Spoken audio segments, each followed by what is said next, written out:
That's Closer to You. That is coming out June 28th by a lady named Michelle Ryder, a singer-songwriter from the East Coast. Some cool stuff coming out of that camp with her and her writing partner and producer, Mark Horton. Some great stuff coming out of there. Tonight, we're going to talk about some really stuff that's been going on in the world of Spotify and some things that are developing there in the wake of Daniel Ek's statements. I want to call him Daniel Eek because, the name to me is like fingernails on a chalkboard. Anyway, we're going to get into that tonight and so much more as we talk about that and what they're doing to detect these things called artificial streams on Spotify and all that stuff. We're going to talk about the benefits of being able to get your music out there and publish it, but then maybe think of some other opportunities and avenues to create revenue streams from your digital content. So we're going to talk about that and so much more tonight. Before we do, I'm going to introduce my co-host with the most from the East Coast, the curator and CEO, chief cook and bottle washer, jack of all trades, master of none, the host of the podcast Barstools and Band Talk, Rim Shots with Sean. Hey, buddy. Well, I figured I'd wear my glasses and look studious after an intro like that. You can wear them. You can wear the glasses or go with or without.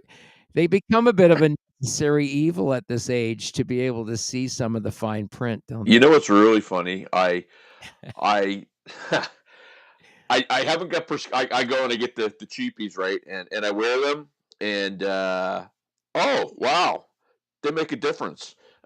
So I might have to actually go and get a real pair at some point.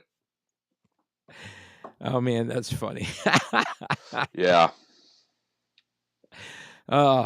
So this whole thing that sort of I'm gonna share this. I'm not gonna put it up there per se because it's really hard to read it. So what I'm going to do is I'm just going to cut to the chase and go to the post. So this guy, I saw this on May 31st. His name is Will Kennedy. Did you see that post? I did not.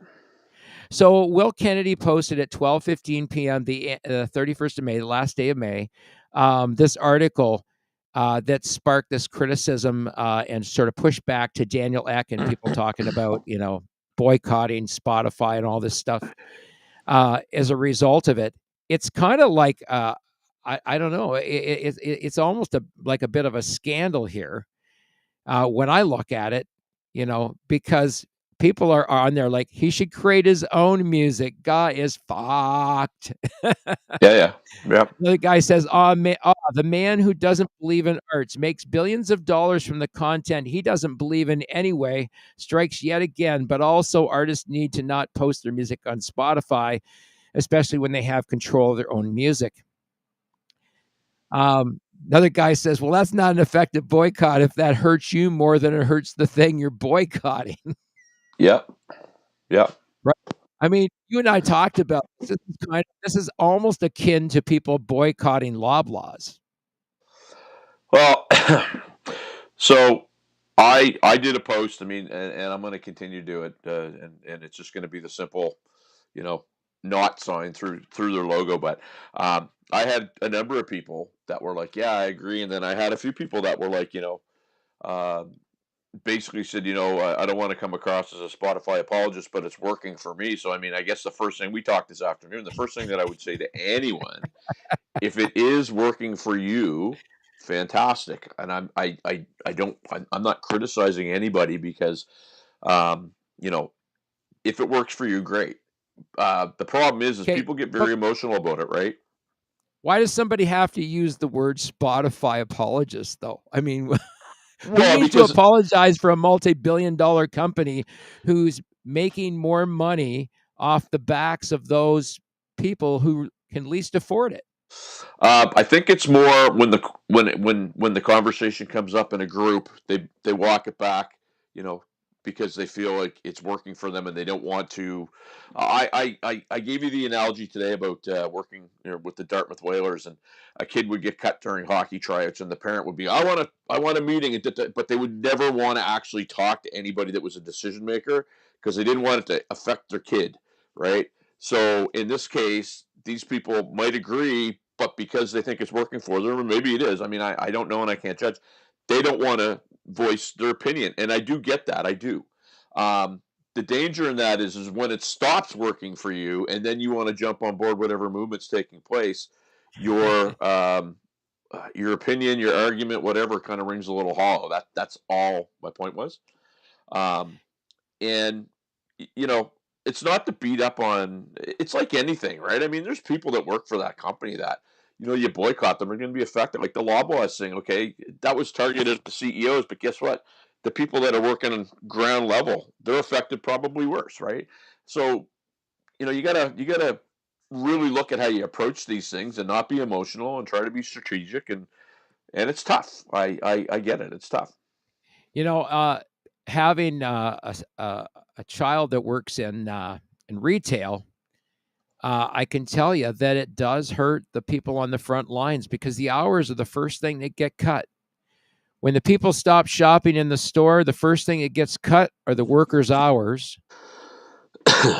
And some of those workers need those incomes to survive, right? Isn't So it so funny how the CEO rarely gets hit in the same way that the guy in the front line or the gal in the front line yeah, does? I mean, as soon as the traffic goes down in the retail stores, the first thing that happens is that they start cutting staff. We were in a store the other day, and young fella, I hate using self checkouts, by the way. I don't like doing the store's job for them. Yep. Well, and But especially now they force you to do it, then they demand the receipt when you're leaving. well, and I mean, and this whole thing with Spotify is not akin to having to do self checkouts, right? Yep. Here you are publishing your music on a platform that lets you publish your music, globally.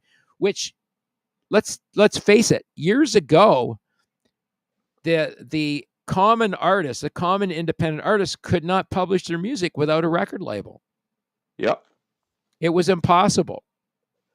Well, and now be careful what you wish for, because I sent you an article today where people were talking about, okay, we need the government to intervene. So the government now is looking to intervene. Foreign platforms, including Netflix and Spotify, must contribute about $200 a year for Canadian content. And it goes on to basically say the money's going to go into a pool that the Canadian radio, television, and telecommunications people will There's a oversee. financial scandal waiting to happen right Well, there. and it says right in here, today's decision will help ensure that online streaming services make meaningful contributions to Canadian and Indigenous content. So again, and Let's I'm keep not, the art. I say let's keep the arts out of the hands of the government, because most things the government touches turns to dog shit. I'm sorry, but that's the way I see it. well, that's a whole other separate conversation. But I can tell you during COVID, I had 22 venue owners that wanted to meet with the Department of Heritage and Tourism because they didn't feel they were being heard, and their associations that they were a part of had just shut them down without their input, and Yeah. some manager in the department who didn't even sign their name to an email through another person said we regularly meet with stakeholders. Well, who are they? Because everybody that I'm talking to doesn't even know who you are, right? Well, the only stakeholders that really matter to these people are the people with lots of money, with lots of do Well, re mi. and I better again, get us both up here. there you go. And this isn't a condemnation of civil servants by any stretch, because you know what? A lot of those people work hard. But if you've ever had to deal with government, and I had to as a rental property owner, where I had an issue with the Department of Community Services in Nova Scotia, different topic, but happy to talk about it any time. Uh, it was an absolute joke what I witnessed with Hey, I'm gonna get you to do me a quick favor. Your video is just choppy, choppy, choppy. Can you just go out of the stream and pop back in real quick? yeah. and I think that'll work better. Okay, Sean will be right back. Um, Enough? we're having. There you go. Your Yeah. video's like perfectly in. Oh, it just froze up again. What the hell? I don't know. That it's What's got to up? be that East Coast I don't think it East is Link because bullshit. nothing's freezing up mine. But anyway, my point is that yes, you're 100% correct. You know why why are you getting government involved? Because um, you know, unfortunately, our Canadian way is every time something goes the way we don't like, we want the government to intervene. I get it, but now what's going to happen is, if anybody understands these processes, a lot of these grants are given out based upon jury panels, and a lot of people on the jury panels don't know what they're Well, involved in. here's the thing. Okay, so you got this giant, right? The largest streaming service in the world, just reporting profits of over $1 billion, Yep. right? And right on the heels of that, this guy Daniel Ek, who is the CEO, he says that the cost of creating content in today's world is close to zero. Fair enough, but okay. So listen to the spin. Listen Uh, to. where, I mean, seriously, if that's the way this guy does math, it's no wonder that they're only making $1 billion. So that They should right. probably be making 3 or 4 billion based on the number of people out there that subscribe to Spotify. Sure, but listen to the statement from the heritage minister who was going to oversee these apparent charges. Um, Pascal Saint argued streaming platforms would ultimately benefit from the extra investment in the creation of Canadian content because this is money that will go back into Canadian creation, whether it's music, whether it's television series, or movies that will most likely go back on their platform. So it's actually good not only for the cultural sector here in Canada, but it's also good for the online business because this is money that will go back. And so she says the same thing over and over again. And my question is, will it? Yeah, but the thing is that as soon as the government interferes and starts regulating the arts, it's no longer a free platform Well, anymore, right? Because now you've got government dictates of the day. Now what's going to happen is you're going to get penalized if you're not doing Canadian content if it's under these Canadian rules, right? yeah. And I see the same thing happening across the way in the U.S. If they decide to incentivize it the same way in the U.S., uh, they'll penalize you if you're not a U.S. citizen. Well, so here you go. So it's almost like we rehearsed this. Michael Geist, the University of Ottawa's Canada Research Chair in Internet Law, said in a statement Tuesday that the announcement was a perfect illustration of a sector that is too often focused on regulatory payments rather than market based success. He said the funding formula does not take into account how much foreign streaming services are already invested in Canadian film and TV and music productions. And I can tell you out here in Nova Scotia, when our government of the day tried this because they made this they waved their magic wand and said that the film industry was getting too much money, which they threw out there and dangled like a carrot, and they took it away. Guess what happened? Thousands of people left the province. The industry almost died, and you once you set something up where it's dependent on funding from the government like that, you can't take it back because it's never going to be sustainable on its own because it's always looking for that funding. Exactly. I mean, I want to come back to that whole part where Daniel X says that music is made close to zero. I mean, what do you think of that statement? Does it Uh, cost you nothing? Does it cost you nothing to produce music? Does it cost Michelle nothing to produce music? Um, so I mean, anybody that's in business always has, the ROI, the return on investment, and there's money investment, there's time investment, there's resources investment, and so it might not always be money, but you can darn diddly, figure out that it's always going to be a time investment, and And and you can't put a price on the blood, sweat, and tears in the process, and that whole artistic effort to set your bar even higher on the next release. well, you can't, and the problem is there's no there's no place where you can go to say, okay, digital creation equals this much per hour in terms of what it costs, because it's different for everybody. So to make a statement that says it's free, I think what he meant is people sit in their bedrooms and come up with content, but guess what? They're buying or renting a phone, they're buying or leasing a laptop, they've got internet, so that all costs money. Um, I mean, and I really think here's the problem. One of the problems I find with Spotify as well is that they will accept basically any kind of content. I can create a song on my cell phone and publish it. yes, and I mean, um, you know, Or I can create a piece of dog shit and publish it, garbage recording, and I can still record it. I can still publish it as long as I use one of the publishing services that DistroKid's sanctioned to use. well, and that's the thing. And I've said for a long time, with reality TV. I mean, there's reality TV about everything. I swear to God, there's going to be a reality TV show about somebody using the washroom. That's how bad it is. Um, the whole system is set up to basically they want everybody to be like this across the board, right? If you're a Yeah, mover and a shaker, yeah. they want you to basically pretty much get the same as the person that's doing nothing, and they want everything in the middle.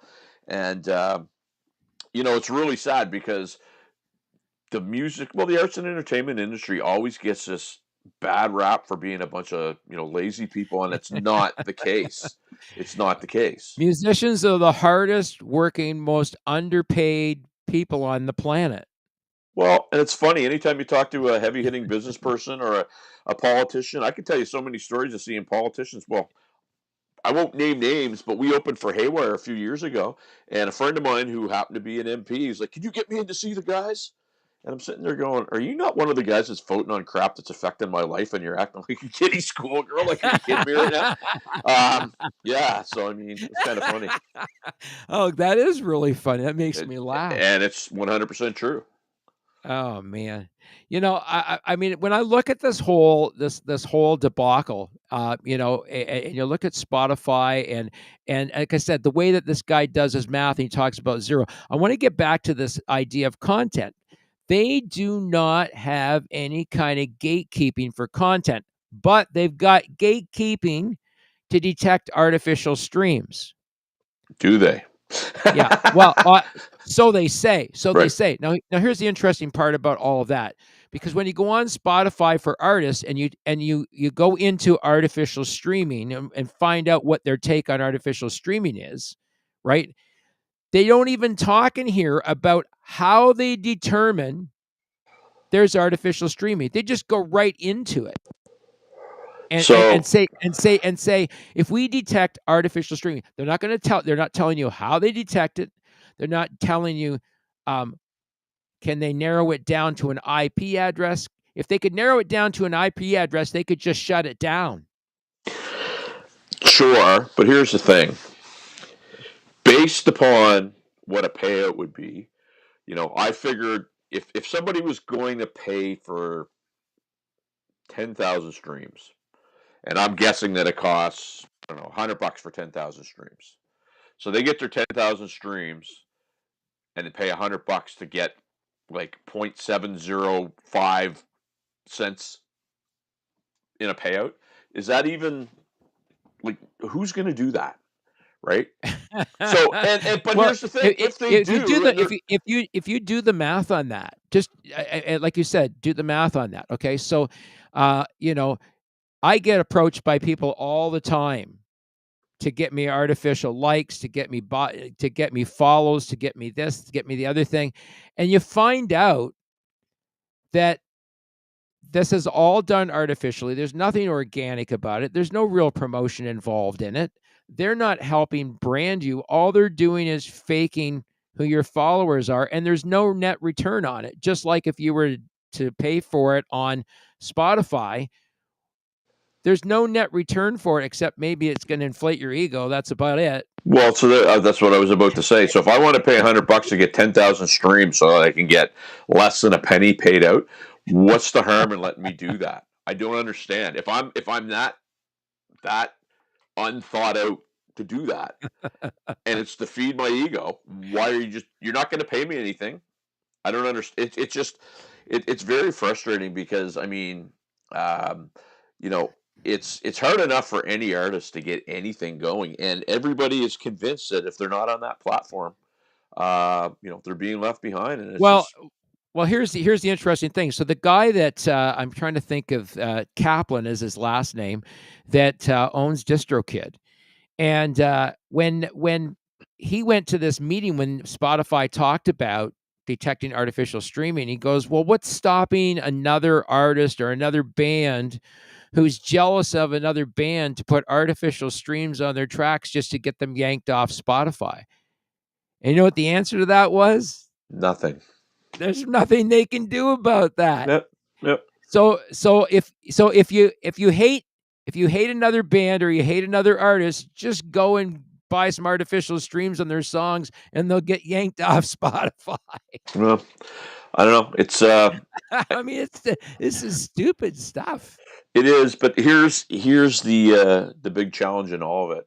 And man, I've seen so many posts going around about this week, and somebody's like, "Well, let's get all the songwriters in the Songwriting Association to boycott Spotify." Great sentiment. It will never happen because in that group of songwriters, you might have one or two that think they're doing okay, and they're not going to bite the hand that they think is feeding them, right? So, again, great sentiment, but it'll never happen because people I feel they say need to for be dealing with this platform. I say forget the boycott. Forget about, trying to fight what they're doing. These are multimillionaires, billionaires who make the decisions for you and me, and we have no say in it. It's the same as tonight. I almost had a stroke before the show because uh Restream is changing the branding on the front end of the platform, Yeah, and they took away one of the features that I depend on for the show every week, and it's one of those features is being able to use a local video because I use that as an intro video for the show, right? yeah. They're going to remove it in the new platform, and I have no say in it. I'm like, you But guys are idiots. thanks for your money. Yeah, but thanks for your money anyway, and we're going to do whatever the fuck we want. We don't care what you have to say, even though you're an end user. We're living in a time where service I always tell the Questionable. no, I would say almost non-existent. I think about being in grade 4 and my dad's insurance agent coming over to the house and sitting at the kitchen table and having coffee and renewing my dad's policy, right? And now I'm trying to get a policy renewed and I'm getting well, we can't accept calls, but call this number. Okay. And not being able to get answers and basically, wearing people down to the point where a company just hopes they'll go away and pay their bill. And there's Here, still a few of us that annoy everybody because that we're not going to do that because I'm one of those guys. I don't, if I have to pay something because it's the right thing to do, I will do it. But if it's a gouge, sorry, man, I'm fighting fighting to the did death. did you ever see the movie Field of Dreams? Yep, I did. Okay, so I want to tell you a quick story about that. There's a ball diamond that is sort of northeast of me, and it's called the Field of Dreams, and it's a guy on a farm. He built the Field of Dreams baseball diamond, even with the cornfield in the background. Nice. And it's called the Field of Dreams. It's here in Ontario. It's one of the coolest things. If you're ever down, it's down near Bright, Ontario, and they have a box full of equipment. So if you just stop by the roadside and you want to play a pickup game of baseball, all the equipment's in this box. Incredible. It's absolutely amazing. We went there on a motorcycle ride one time. What I want to say about that Field of Dreams movie is build it and they will come. Remember that voice? Yep. Build it and they will come. And so that's what I'm doing with Indie Tunes Records. There's the always be closing piece. We seek to be the difference in this crazy world, mixed up world of downloading and streaming, and we're in the process of building a platform for independent music where artists can earn 75 cents on every dollar from downloads of their music. And Well, what they got to do is encourage their followers to download their music rather than stream it, because it's the most tangible way to pay an artist for the appreciation of being able to listen to their music. When I started this little campaign this week, and I mean, you know what? It's a campaign to me. If somebody wants to jump on, great. I mean, I'm not asking anybody to risk or do anything other than listen and maybe do some research and make up your own mind, because I'm not looking to run for any sort of public office or change any minds. However, I got a message on one. There was a comment on one of my posts. Oh, is this going to be the Indie Tunes pitch? And I wrote a very snide response, and it was basically, it's not the day, it's not the week, whatever. And I got a message back, and I won't say who it is because I like the guy and I got a lot of respect for him. But it's like, you know, if you're going to go and release a song and say you're going to be on all streaming platforms, we're not going to have the same conversation. It's just not going to happen. So how about we just part as friends and not discuss it anymore? And you're bang on, man. Like, people, we talked about this today too. I mean, people are conditioned to not pay for stuff, right? Yeah, I honestly believe that is sort of a. I mean, if you looked at it from a uh, organizational psychology point of view, I see that more as, and again, this is not my personal point of view. This is based on organizational psychology, right? Yep. That I see that as a very socialistic thinking approach towards music, that it should somehow be free, and that there is not a monetary value that's attached to music.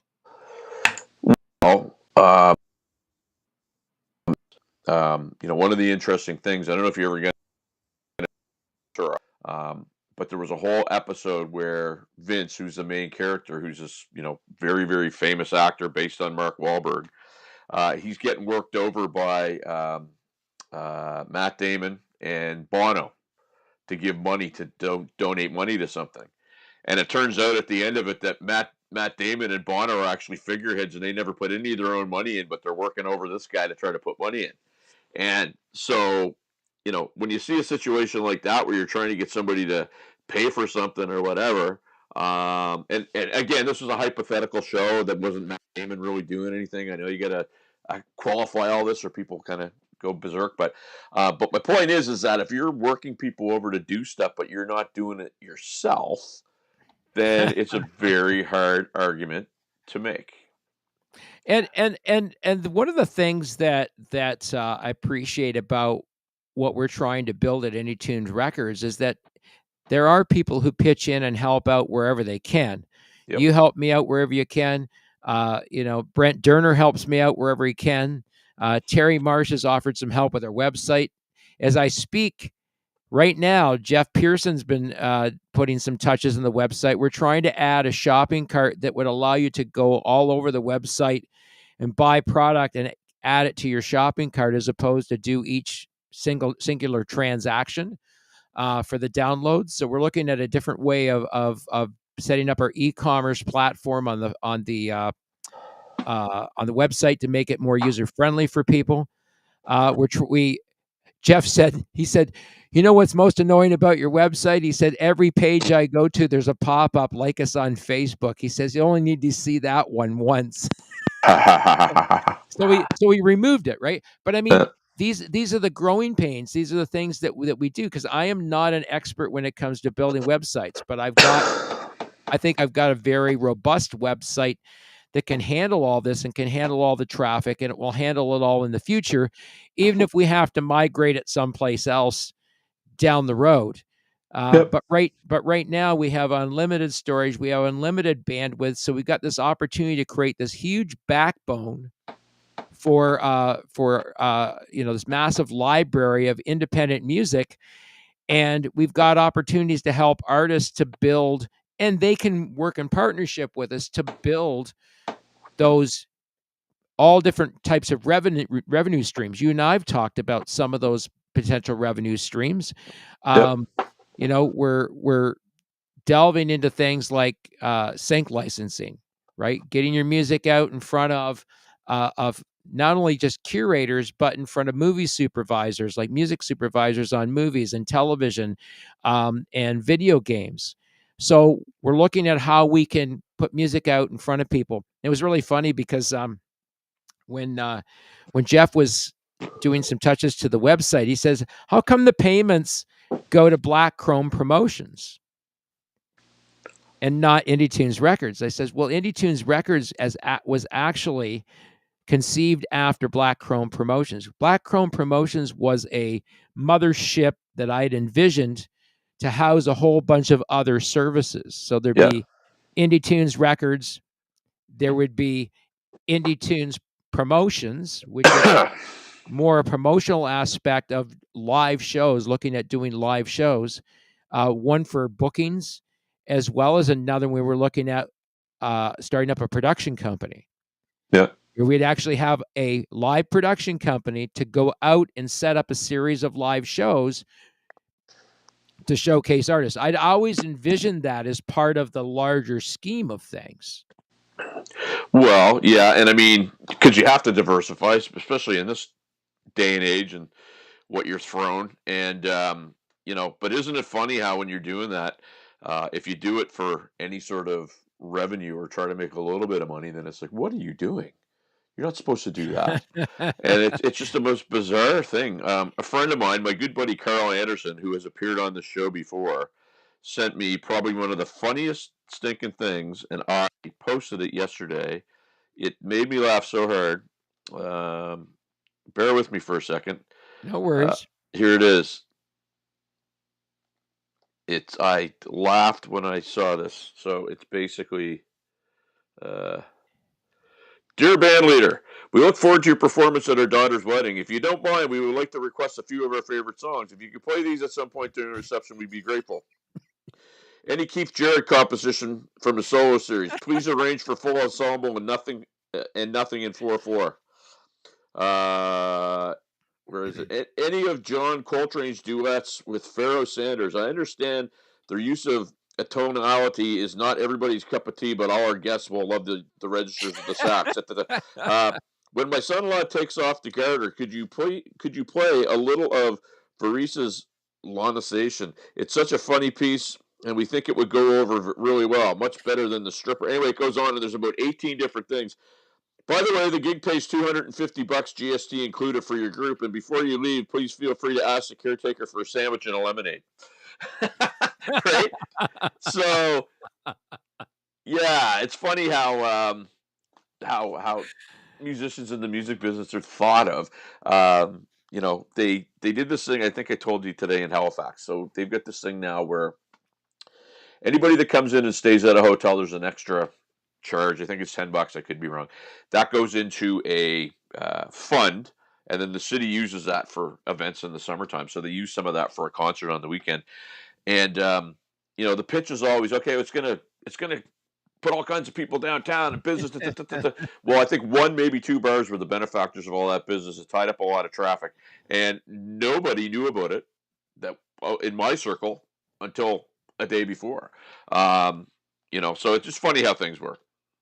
Yeah, I mean, the whole promotions thing leads a lot to be desired, and that was one of the reasons why when I fired this up and I thought, well, I was going to develop this sort of eventually it would be the overshadowing corporation, and there'd be all these other businesses underneath it, like Indie Tunes Records, Indie Tunes Productions, Indie Tunes, and it would all be these sister companies that are all interrelate with one another, and actually set up your own live production company. Why not set up your own live production company? I was just on a ride yesterday. I was down near Lambton Shores near Sarnia.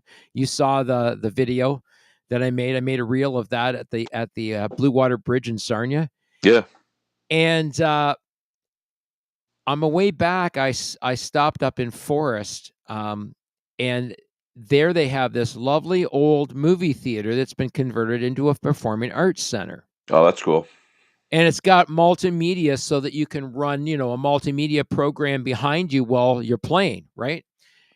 And so this theater may be perfect for some of these acoustic shows that Helix is doing for their 50th anniversary this year. Yep. Um, but it would be perfect for other artists. So I'm looking at, I know there's a whole bunch of communities all the way from Windsor to Toronto that all have these performing arts theaters now. And Yeah. some of them have put multimedia equipment and full house sound in. So the house production is, or the front of house production, and the monitoring system is already taken care of, and the lighting is already taken care of. So basically, the band just has to show up there with their backline. Or partner with a backline company.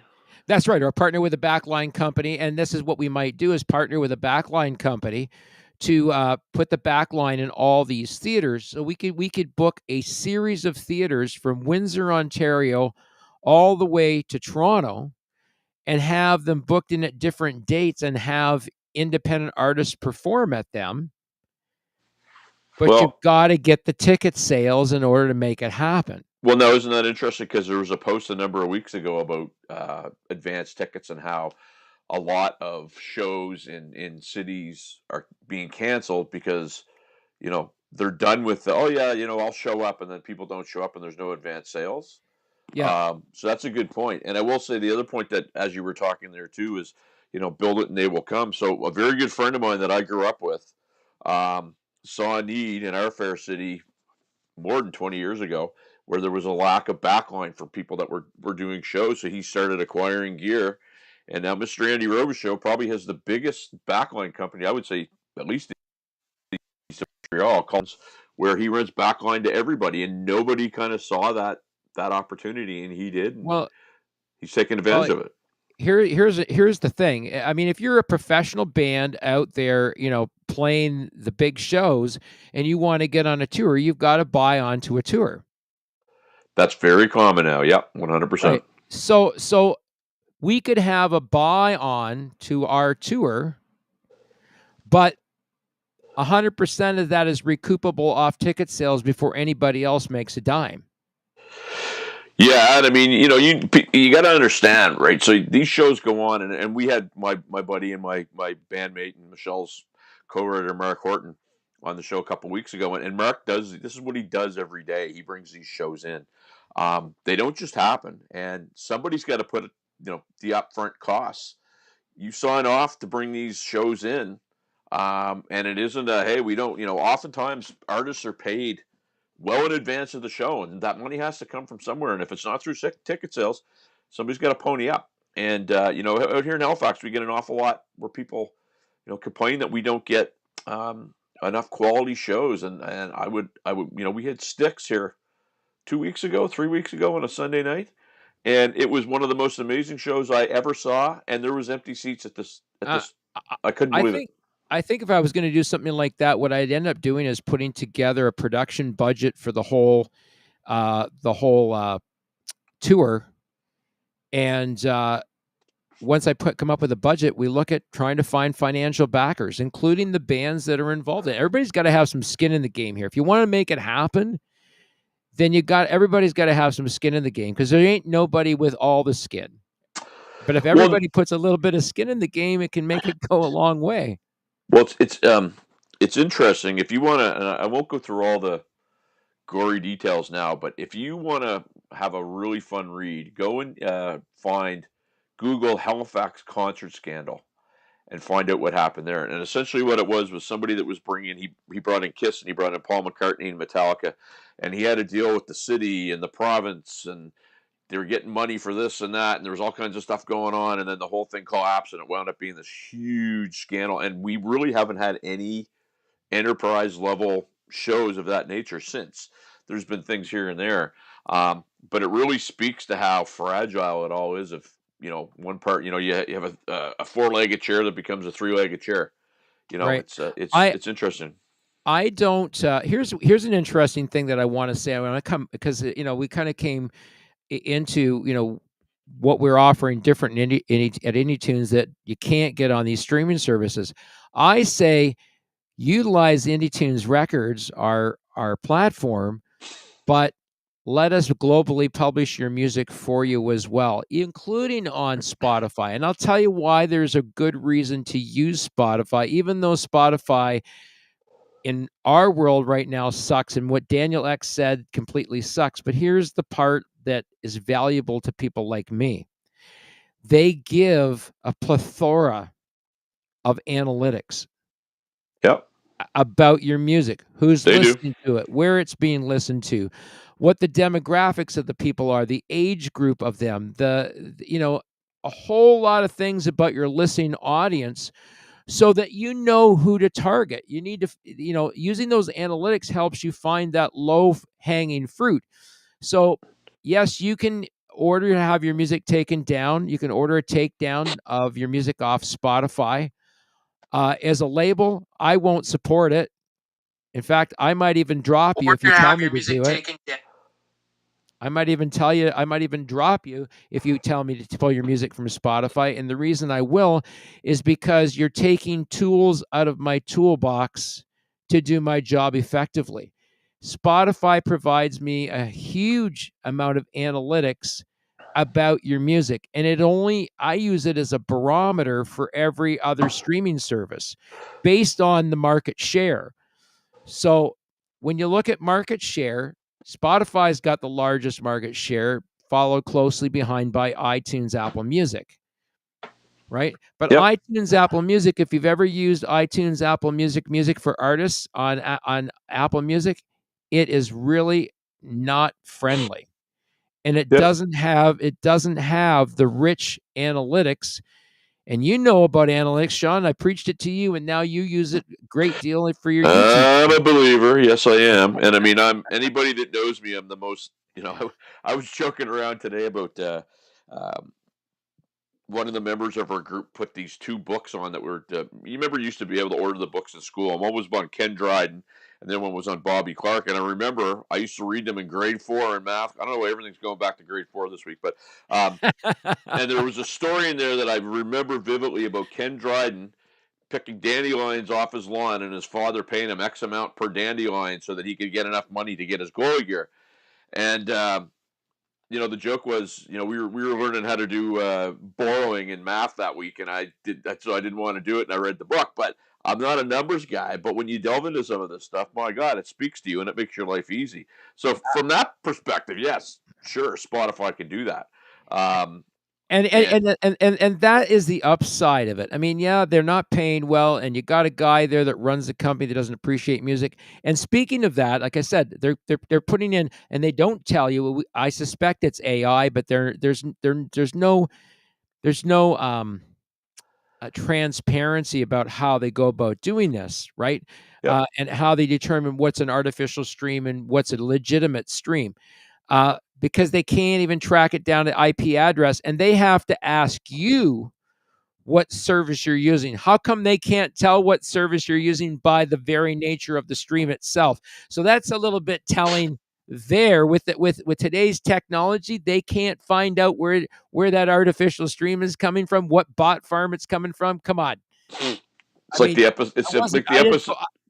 I It's the didn't fall episode. off the turnip truck yesterday. No, it's like the episode of Seinfeld where Kramer's doing, the movie Hotline. Why don't you tell me which one that you want to go see? It's kind of the same one, and yeah, you're right. I mean that to me, this whole quality control piece, which I, I'm. I wouldn't consider myself open minded. Anybody that knows me is going, yes, Sean, preach it, because I wouldn't consider myself open minded. However, if you give me an argument that I can buy into something, I can sometimes shift my train of thought. And right now, I just don't. Somebody needs to convince me if there is any or what it is the quality control on that platform. Well, you know what? I mean, everybody places a different value on music, okay? Yep.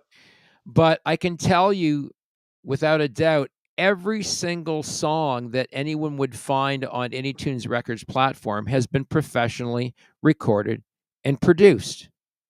Yes. And that's the difference between us and someplace like Spotify where they allow dog shit recordings to end up on there. And I remember Brent's watching us tonight, by the way. Hey Brent, how's it going? This thing is not letting me respond to you, but thanks for watching us tonight. And Brent and I were talking about this as well before, right? This whole business of this I don't know. It's just it boggles the mind. All I can say is it boggles the mind. Well, it does, but by the same token, I mean, like, if they don't really care that an artist, what I don't want to go so far as to say they don't care that an artist gets paid or doesn't get paid, but if it's not a high priority versus some other things, um, then what's the harm, I guess, in putting something on that's less than good?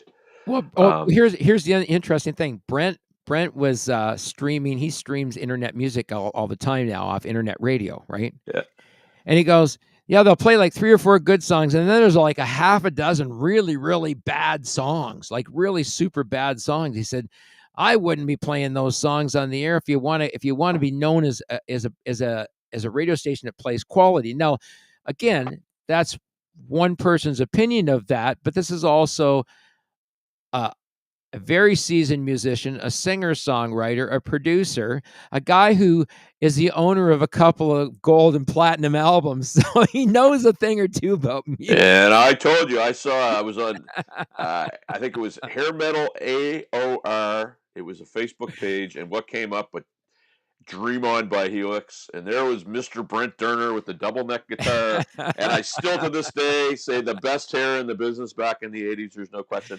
Yeah, and you're right, but I mean, here's the thing, there used to be this thing going around, I guess before everything took off, but maybe it was 3, 4 years ago, where it was like internet and streaming wouldn't exist if artists put out better albums or artists didn't mail, and it was just like, okay, you kidding me? Like, if that's what you believe, and it's I don't want to say the apologist, but every time I got a share on that, and I had one as recently as 2 months ago, it was somebody that was just like, "Yeah, you kind of sound like you're apologizing here." You know what I mean? Like, I mean, the only thing was when I think about, this whole thing with Spotify, it just becomes this so ridiculous thing that this guy who doesn't create music is saying there's net zero involved in making music. And those of you that make music, that's not true. And so if you really want to put your music someplace where it's truly appreciated, get on our platform. We're eventually going to build an open source platform for Indie Tunes Records that once you get approval to publish, you will be able to publish your own music directly to our website. And I'm going to be figuring out a way where we can get artists to properly encode their songs so that they can upload them right away. And you and Brent, Sean, you know my pain when it comes to encoding yep, tracks. It takes upwards of an hour to two to properly encode tracks with all the metadata and metadata involved, as well as the artwork, descriptor of the song, ISRC and ISWC. And most people, up until I don't know, that I talked to did not even know what an ISRC was. well, and so that further to what we were talking about in that argument about content is free. So if you're spending an hour per song, right? So say it's one song. So you're just putting. We'll load it on a little bit. Say it takes you 3 hours to get artwork and everything done. So it's 3 hours per song, and Yep. then you go, okay, it's ready, and then it's probably 20 hours for me front end and back end doing all the stuff, and then probably 3 hours a day of just repping it. Um, and that's not free. I mean, I'm not necessarily paying myself. I swear to God, I'll be barreling suspenders before it's all over. But my point is it's not free. No, And there's time involved in it either, and it's not always about the money for me. It's the time involved in it, well, there's the right? time, and you know what? And I had somebody ask me today, what's involved in repping a song, and I said, you're going to need to give me about 15 minutes. And I started looking at it, and it's like I understand why people get frustrated, and I understand why people quit. because they might not have the connections. If they find the connections, they might not have the resources. If they get the resources, they just get frustrated by all the walls that go up, and then they quit. And I'm just too stupid to quit, I guess, because but it's a lot of work. I can literally get lost in the hours associated with processing tracks and getting them ready for going out, shipping them off to radio, pitching them to radio, doing playlist pitching, all the behind the scenes stuff that nobody sees that I do Yeah. every single day. And the thing is that the encoding piece of it is it's an hour for a wave master. It's an hour for the MP3 because I bounce down an MP3 off the Wave Master, and then I have to code them both, and then I have to collate them just to make sure that all the data is the same. And I can't even look at them from screen to screen. Yeah, it really is cumbersome. Yeah, so it's a cumbersome process, and then on top of that, you've got in some cases, well, just more recently, and the artist will remain unnamed, but I designed the artwork because we don't have any artwork for this song, Yeah. and I put some artwork together for it, and so there's time involved in formatting the artwork, getting the artwork just ready, getting the branding of the artist and the branding of the label on the artwork, so that it's this branding process that's going out there. It's only been recently that I've actually started putting the Indie Tunes logo on everybody's releases. I never used to do that. Well, one more step that takes time, and and that's why we live in this big do-it-yourself world, right? Like, I was talking to a guy today who basically said, I can change the oil in my car, I can fix a cupboard, I can do plumbing, but I don't have the time, so I'm going to pay somebody to do it. And he goes, and I'm cheap, so it just kills me to do that. But I mean, it's in this do-it-yourself world. So that logo above your head, Yeah, you see it there on the screen?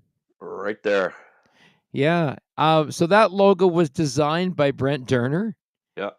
and that logo now is on every release off Indie Tunes Records because I thought we're not doing enough to brand the record company along with the artist, and have people build that connection that the artist is actually on an independent record label.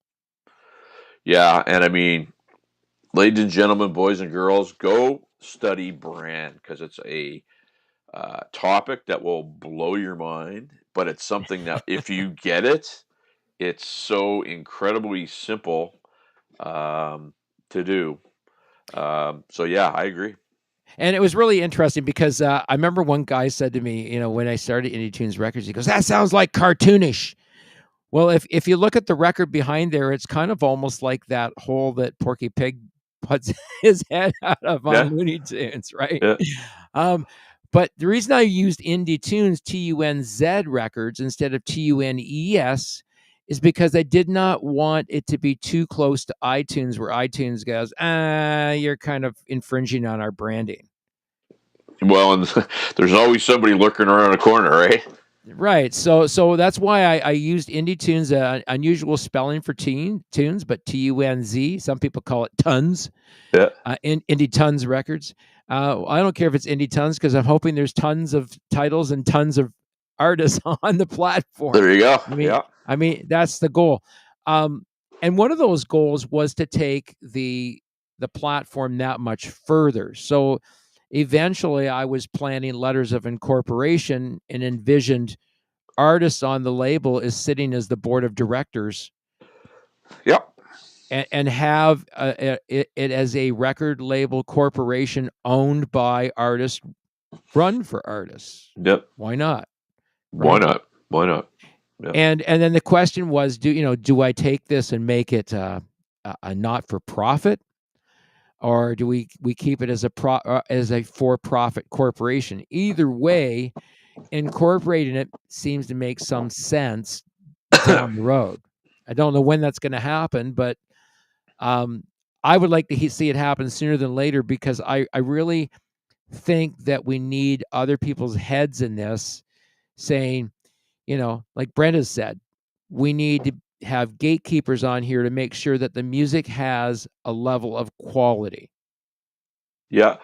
No, and I agree. And the problem is, and I found this out in many different things that I've taken part in, is everybody's got an opinion. Everybody wants to tell you what works and what doesn't work. It's super hard to find those people that will actually jump in and stay in. And and when you do find those people, you want to make sure that you do whatever you can to keep them around. But they're hard to find. And what happens is, agendas shift, and with agendas shifting, focus shifts, and things get off the rails. So it's tough. It's tough. It's interesting. So Sasha Huber, Sasha from Slant Six, Yeah. he says, maybe send me the logo I have as our label on our website. Might be cool to put the logo by your name. So here's another cool thing. Um, you know, a cool idea. Maybe I send this out to the label group saying, I'd like to see this, at anyone that's got an individual website, put our logo up on it. Yeah. Why not? It's just another form of branding, right? Well, and Ian Fancy. So Ian is Side Hustle's bass player extraordinaire. He's lifelong friend. Ian and I met in grade 2, and we've been in high school bands together. And he said, "Hey, fellas, musicians want to get paid crazy talk," which is exactly right. Um, yeah, I you need those cross promotional uh, programs. It's networking. We always talk about networking. Certainly, it's Yep. networking. You might have an audience that I'm not tapped into, and vice versa, and it makes sense. And why make life hard if you can make it easier? I guess is the only way I can put it. So absolutely, get that Yeah, I on think there. we need to continue this conversation on one of our next content shows. The next couple of weeks, of course, we've got special guests on the show. Next Wednesday evening, we have Rudy Sarzo. Hey, there you go, Ian Fancy. Yeah, Rudy Sarzo of Quiet Riot and Ozzy Osbourne fame, and a whole bunch of other stuff that he's done. I also understand that he's involved somehow with rescue animals, so we're gonna probably talk about that on the show as well. Uh, it might not all be music oriented or music related, because I'm sure he gets a million of those kinds of questions every single day. Well, you know what might be a fun thing to do with Rudy? So Rudy's very smart. If you've ever read anything, very smart man. We should challenge ourselves to see if we can ask him a whole pile of questions he's never been asked before. Ah, all right. Well, let's think about that over the next week. I've got an ask into him. My ask to him is to send me a 20-second selfie video saying, "Hey guys, I'm on the Indie Show next Wednesday night at 8 p.m. Eastern Daylight Time." That's cool. He's got the best accent, and he's one of those pioneering guys that he's a bass player slash showman. So it's great. I'm looking forward to that. That's cool. Yeah, it's gonna be great. It's gonna be great to have him on the show. I was really pleasantly surprised. I think what happened was I connected with him on Instagram, and he liked he liked some comment of mine or something like that, and then I said, "Oh, I'd love to have you on the Indie Show." Next thing I know, I get a message. And a lot of people don't realize if you get any um, clout whatsoever, these people are accessible if you approach them the right way. And Well, I had a post today where I'm finally to the point where I'm not chasing people down. I'm having people contact me, which is amazing, because that was a big part of what I had to do. So there you go. oh, That's great. speaking of which, another future guest that we're working on, and you're working on getting a date, is Tommy London of Sirius XM. Tommy got back to me, so he just moved to LA this week because his lovely girlfriend is there, Right. and so we're going back and forth. But he's been on rim shots, and he is a hoot. He's That would funny. be the lovely and talented Britt Lightning, who we want to get on the show sometime too, because she's Yes, quite the guitar player. she is. Um, another guest coming up on the show on June the 19th is Jacob Rolfe, also known as Jacob Collins of the Trailer Park Boys. Who? Bam! Which guy? Jacob. Why don't I know him? Jacob Rolfe. You know Jacob. on the No, Trailer Park Boys? You know Jacob, the character? "Get me some no. smokes." Ricky was always telling him to get him smokes. Well, there's Corey and Trevor. Oh, okay. Sorry. Yeah. Sorry. So Um, Michael Jackson, who plays Trevor, I went to school with Michael, and he's the funniest yeah, friggin' guy. Jacob. Yeah, Jacob Rolfe. Okay, I'll have to. I don't know who that is. Um, Yeah, well, because I went to school with Pat Roach, who's also very funny, and Snoop Dogg played here on what was it Monday night, and the Trailer Park Boys. Uh, it hurt my heart a little to see Snoop up there, not even knowing the words, and they're up there singing "Don't Stop Believing." It was like, But anyway, I don't yeah. know him. He portrays Jacob Collins, I'll have to look that up. You know what? I'll and be honest with you. I and I somewhat checked out of that show. his favorite saying on there is "Bam, green eggs and ham." Okay, I'm ashamed to say I don't know Anyway, who that is. my son met him. My son had him at a meet and greet. As soon as you see his face, you'll freaking recognize. You sure you don't know him? I'm gonna Google that because that does not. What's his Jacob? What? Jacob Rolfe, also known as Jacob Collins. Jacob. Well, what's He's really on a funny, trailer I could go out my front door and I'd be 5 minutes away from where they shoot that show. And Jacob Rolfe, actor.